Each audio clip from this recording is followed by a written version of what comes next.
बेबायदिखौथ' आं पावाराव फैब्ला आं बख'नो हायो आंनो बेयाव टाइम नाङा सुक्ति खालामबाय दसा दं नंगौ दसा दं भुलखौ मावदों खिन्थु बिसोरो दिनै आगोलाव जा मावबाय जों दिनैनिफ्राय आरो बेबायदि खामानिखौ मावला होननानै प्रतिश्रुति होनानै सुक्ति खालामबायब्रा जोङो आरो मावला होननानै बेवहाय बिस्रा रेहाय मोननांगौब्रा मोनो नोंना एप्रसिंआनो गैयाबा बोरै जानो नोंना एप्रसिंआनो गैया नों सोरखौबा दाय होबा बोरै जानो सुक्तिखारिफ्रा एप्रस खालामनांगोन जोङो नंगौ जोङो ओरै भुल मावदों आगोलाव ओरै खालामदों खिन्थु जों दिनैनिफ्राय बेबायदि मावला होननानै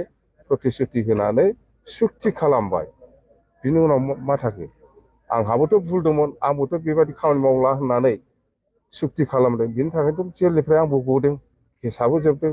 दिनै आलफा आलसना पन्थी आलफानि लिडार्सफ्रा जों आगोलाव जा मावबाय आरोबाव जों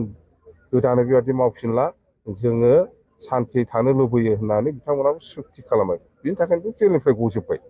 आथिखालाव सरकाराव थानाय दैदेनगिरिफोरा बिथांनि सायाव माबाफोर गिनाय सोर आथिखालनि जिथु सरकाराव थानाय दैदेनगिरिफोर सोर दैदेनगिरि प्रमद खोथाखौलाय आं मा बुंबावनो बेहालाय गावनि सिखाव फैसा हाबबाय थाबानो जायो जेबो गैया दे